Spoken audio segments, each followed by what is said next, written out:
Was it a previously undiscovered creature, an elaborate trick of the ice, or something beyond explanation? The Hamco ice fields remain as enigmatic as ever, untouched and foreboding, with many mountaineers refusing to venture into its heart. Locals speak of the area with caution, hinting that the First Nations stories about the Snick and Box were warnings, tales that modern explorers have ignored at their peril. In 1977, a second expedition led by Vincent R. Lee set out to cross the ice fields, fully aware of the 1957 team and their strange discovery of unexplained tracks. Lee's team, however, wasn't focused on searching for tracks. They had their sights set on completing their own journey across the vast and unforgiving ice. It didn't take long for the group to notice something shocking. The landscape had changed dramatically since the previous expedition. The ALF Glacier, once a major landmark, had retreated nearly a quarter of a mile from where it had been 20 years earlier. Then, one morning as the team broke down their camp near the glacier, something unusual caught their attention in the snow. Pressed into the powder were large, deep impressions, what Vincent Lee would later describe in the American Alpine Journal as Sasquatch tracks.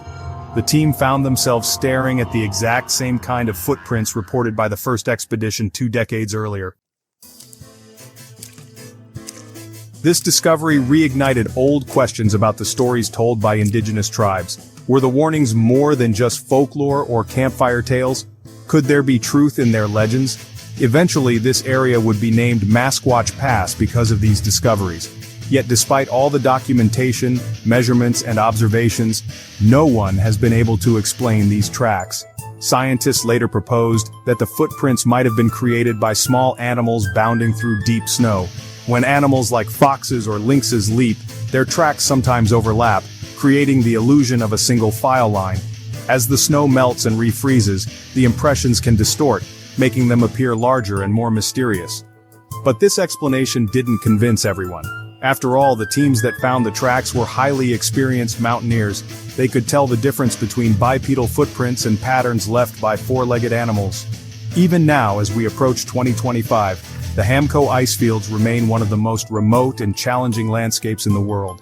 And while science may offer theories for what those 2 expeditions discovered, there are still those who believe that something else entirely walks these frozen glaciers, something ancient and unseen, leaving its mark on the endless white expanse of Canada's wilderness. In 2019, decades after the events on the glaciers, something strange began happening in the small town of Yale,